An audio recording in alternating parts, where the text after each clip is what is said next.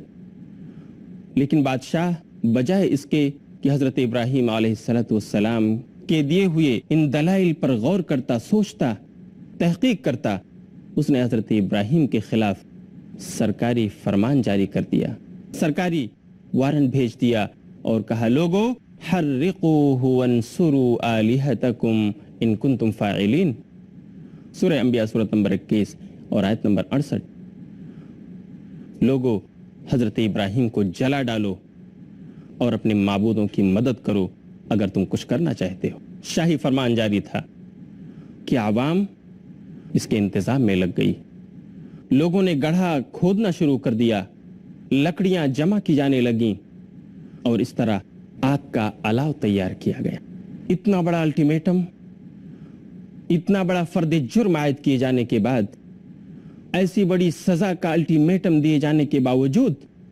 حضرت ابراہیم علیہ السلام پہاڑ کی طرح استقامت اور بلندی کے ساتھ اپنے عقیدہ توحید پر ڈٹے رہے، اور آپ نے اپنی قوم کا ثبات قدمی کے ساتھ مقابلہ کیا۔ آپ ذرہ برابر بھی ایک لمحے کے لیے اپنے اس عقیدے سے پیچھے نہیں ہٹے۔ اکیلا موحد جس کے ساتھ نہ تو لاؤ لشکر تھا، نہ کوئی بڑی قوت تھی، نہ اس کے پاس اسلحہ اور ساز و سامان تھا، اور جبکہ ان کی پوری قوم آپ کے خلاف حرکت میں آ گئی تھی، لیکن آپ نے یکا و تنہا اپنی مشرک قوم کا مقابلہ کیا، اور ایسا مقابلہ کیا کہ آپ اپنی پوری مشرک قوم پر بھاری ثابت ہوئے۔ حضرت ابراہیم کا یہی استقامت اور ان کی یہی عظیمت تھی کی وجہ سے اللہ رب العالمین نے حضرت ابراہیم کو اکیلا ایک امت قرار دیا، جیسا کہ سورہ نحل سورت نمبر 16 اور آیت نمبر 120 میں ہے۔ اللہ ارشاد فرماتا ہے ان ابراہیم کان امتا قانتا للہ حنیفا ولم یک من المشرکین، کہ بے شک ابراہیم اکیلے ایک امت تھے۔ واقعہ یہ ہے کہ حضرت ابراہیم علیہ السلام تنہا ایک امت تھے اور سراپا اللہ کے سامنے سر تسلیم خم کرنے والے اس کے مطیع و فرما بردار تھے، مشرکوں میں سے نہیں تھے۔ بات ابھی بہت کچھ باقی ہے، دیکھتے رہیے فضائل حج۔ ہم انشاءاللہ ملیں گے پھر اگلے ایپیسوڈ میں، تب تک کے لیے اجازت دیجیے۔ وآخر دعوانا ان الحمدللہ رب العالمین، والسلام علیکم ورحمۃ اللہ وبرکاتہ۔ لبیک اللہم لبیک